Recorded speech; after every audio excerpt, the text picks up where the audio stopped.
Okay, welcome back to members of 121 Community Church in Grapevine, Texas, and our ongoing study in Maximus the Confessor and his Ambigua. And now we get into the main text. Now we get into the beginning of the main text. And so we're going to take a look at the prologue, and we're going to take a look at the Ambiguum 1 through 4. And I found out it is not a question and answer methodology, it's a oration and interpretation methodology. So it's not question and answer, it's the oration of Gregory the theologian, and then the interpretation through Maximus. So let's go to block 1, take a look at the prologue on Sophia Wisdom of the Heart. For my teacher, he dedicates it to his teacher that he had at the monastery. Wisdom is knowledge embodied in practice. Praxis is informed by Sophia Wisdom of the Heart, which participates in the principle of divine providence. The principle of divine providence. Sensation plus intellect equals participation in spirit, because then we reflect the image of God within us, and we refine our character and produce acts of virtue, refining the divine virtues within us. We do that by imitating Christ and by the practice of kenosis, self-emptying, which we learn from Philippians 2. Then, he says, then he's ready to analyze the work of Gregory of Nazianzus, who was appointed by God.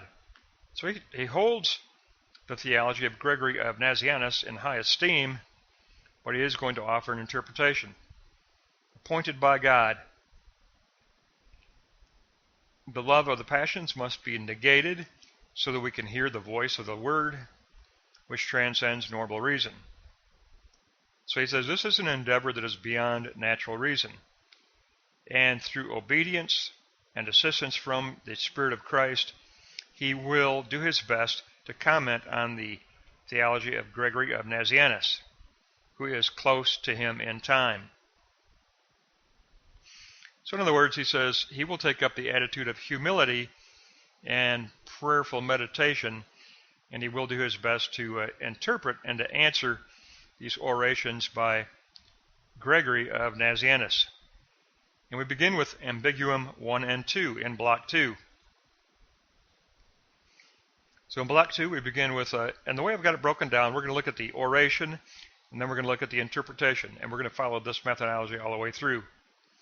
So, block 2, Ambiguum 1, the oration by Gregory of Nazianzus. The monad moved toward the dyad in the creative act, as a movement of abundance within the monad, defining the perfection of the Trinity. Now, Ambiguum number 1, interpretation by Maximus. We posit a Trinity that is equal in honor by nature, an identity of nature in a single manifestation of their enjoined doxa glory. The Godhead is a monad, not a dyad. It is a trinity, and it is a co-substantial trinity, a three-personed monad.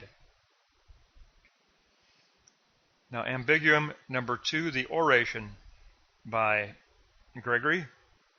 The sublime must be attributed to the Godhead, a nature that transcends suffering of the body. Those sufferings are attributed to the incarnate Son, who was made man. Ambiguum 2, interpretation. The Word of God is complete deity, of an undiminished hypostatic union, which joins his two natures, through kenosis, self-emptying, from Philippians. He assumed flesh, which is in itself a mystery that we can't fully understand. He is both uncreated God and created man. He is both impassible and passible. In other words, it was believed that God couldn't be touched by suffering, but that the incarnate Christ could. So the incarnate Christ is impassible as divine, but passible as incarnate. And of course, later, remember Jürgen Moltmann brought this into the 20th century. Well, Moltmann also had the writings of Dietrich Bonhoeffer, who definitely said that God could suffer. When he wrote from inside a Nazi concentration camp, he said, yes, God is the suffering God. He suffers with us in this concentration camp. But we do read here that Christ is both impassible and passible. Therefore, through the incarnate Word, we can speak of a suffering God. That's a very strong statement in 4H. Therefore, through the incarnate Word, we can speak of a suffering God, a God who suffers with us. The only begotten Son became perfect man to accomplish our salvation. So this is the interpretation. You got to understand here, this is a profound statement, and it's one that Jürgen Moltmann held on to, and Karl Barth also, that 2 note 4H is a key statement. Through the incarnate Word, we can speak of a suffering God.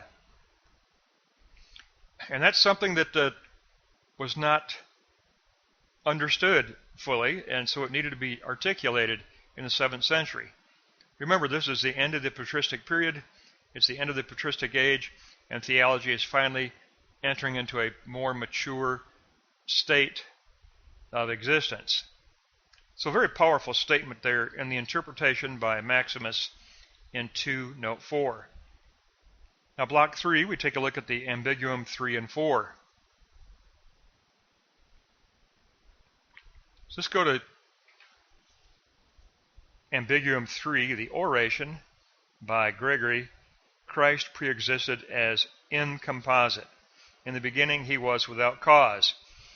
He consorted through the flesh through the mediation of intellect, and the stronger divine nature was predominant.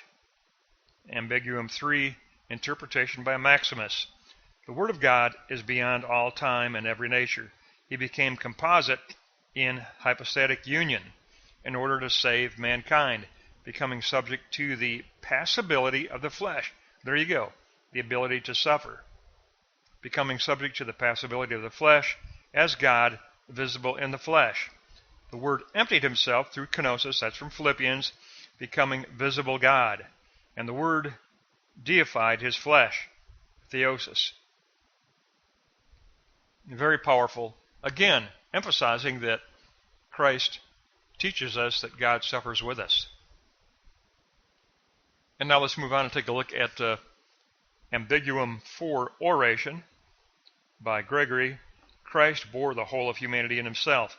We might share in the intermingling by his taking up the experience of suffering.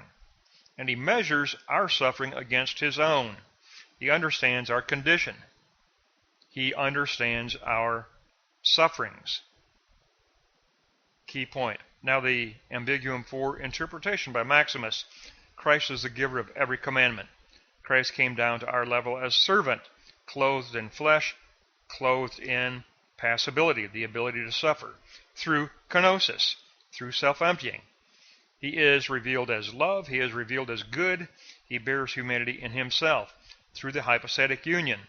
He absolved our penalty in himself. Now here's key. Nothing is more unified than Christ, and he suffered as God. I cannot emphasize this enough. This is a huge leap in maturity in Christian theology. Well before the 20th century. This is 7th century, and Maximus understands that God is a God who suffers with us because he became incarnate Word. And that is the suffering God that Dietrich Bonhoeffer recognized in the Nazi concentration camp when he wrote of a God who suffers with him in the concentration camp. And Moltmann picked up on that same teaching. Moltmann wrote the book Crucified God, and he lifted up the theology from 7th century scholars like John of Damascus and Maximus the Confessor, and he brought them into the 20th century. So we are indebted to Karl Barth and Moltmann for bringing these persons into the 20th century. Not something usually done by Protestants. That's the weakness of the Protestant faith. We ignore these great contributions from the patristic age. But Moltmann brought Maximus into the 20th century, and he certainly emphasized the fact that God suffers with us, especially in his book, The Crucified God. But if we look at this manuscript, this section, we finally get into the what's going to be our methodology from here on out. It's a methodology of oration and interpretation. In the introduction, we said it was a methodology of question and answer. It's not question and answer. Once I got into the main text, I found out it's oration and interpretation. But it begins in block 1 with humility.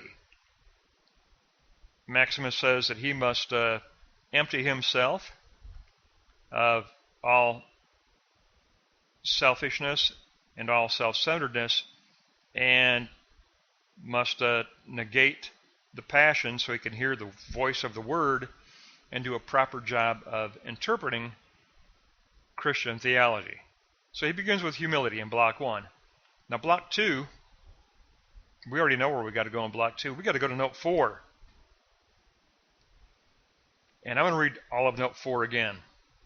The Word of God is complete deity of an undiminished hypostatic union, which joins his two natures through kenosis, self-emptying, from Philippians. He assumed flesh, which is in itself a mystery to us. He is both uncreated and created, impassible and passible. In other words, unable to suffer and able to suffer. Therefore, through the incarnate Word, we speak of a suffering God. H. Therefore, through the incarnate Word, we can speak of a suffering God. We can speak of a suffering God. And then in block 3, we have to go all the way down to 4.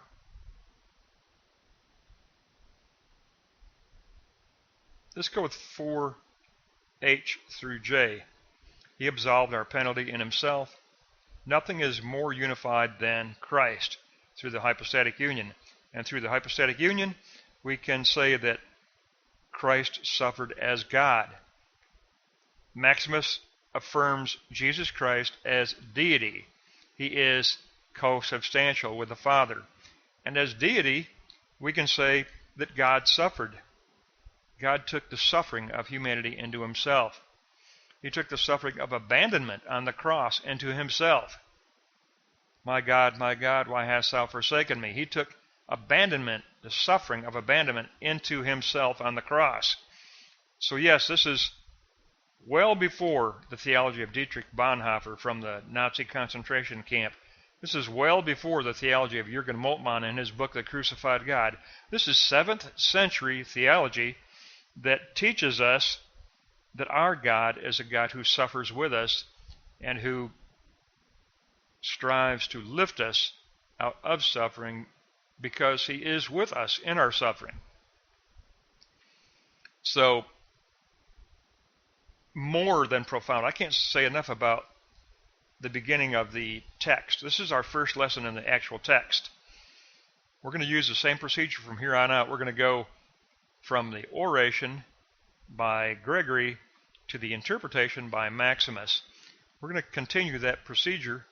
We'll do as many ambiguums as we can in each lesson. It will vary because some of them are much longer, so this time we were able to get in 1 through 4, but I think the next lesson is only going to have Ambiguum 5 and 6 in it. They're quite a bit longer, but this one dealt with the personhood of the Son, so it's a very powerful introduction to the text. That's going to give us our very first lesson in the main text. That was pages 2 through 17. We'll pick up next time in Ambiguum 5. Ambiguum 5.